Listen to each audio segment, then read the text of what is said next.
პოლონეთმა დააკავა რუსეთის მოქალაქე, რომელსაც ვარშავაში მოსკოვის ბრძანებით უკრაინისა და ამერიკის მოქალაქის მკვლელობის დაგეგმვაში ადანაშაულებენ. პოლონეთის პრემიერ-მინისტრმა დონალდ ტუსკმა განაცხადა, რომ მეჭვმიტანილი 7 აგვისტოს პოლონეთის შინაგანი უსაფრთხოების სააგენტოს წარმომადგენლებმა და პოლიციელებმა დააკავეს.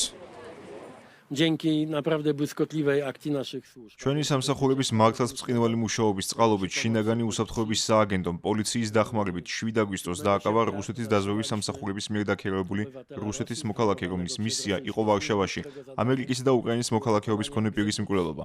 ამ მოქალაქეს ორი პასპორტი ჰქონდა. ის პუტინის რეჟიმისთვის არასასურველი პიროვნება იყო.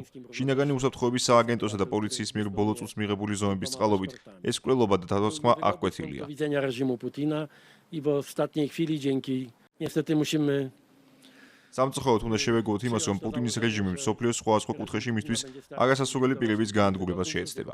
ამიტომ ამ საკითხში ჩვენი ქმედებები უკიდურესად ინტენსიური იქნება, რათა თავიდან ვიცოთ polonეთის ან სხვა ქვეყნების მოქალაქეების წინააღმდეგ მიმართული მცდელობები. zapobiec ewentualnym kolejnym próbom. Nie jestem upoważniony, żeby ujawniać. მე არ მაქვს უფლება სახელები გავამხილო, მაგრამ ეს არის პირველი ასეთი შემთხვევა, როდესაც ვიღაც რუსეთის ბრძანებით გადაწყვეტს თავს დაესხას ამერიკელ მოქალაქეს ნატოს სხვა ქვეყნის ტერიტორიაზე, კერძოდ პოლონეთში, ვარშავაში. Właśnie na terenie Polski, na terenie Warszawy.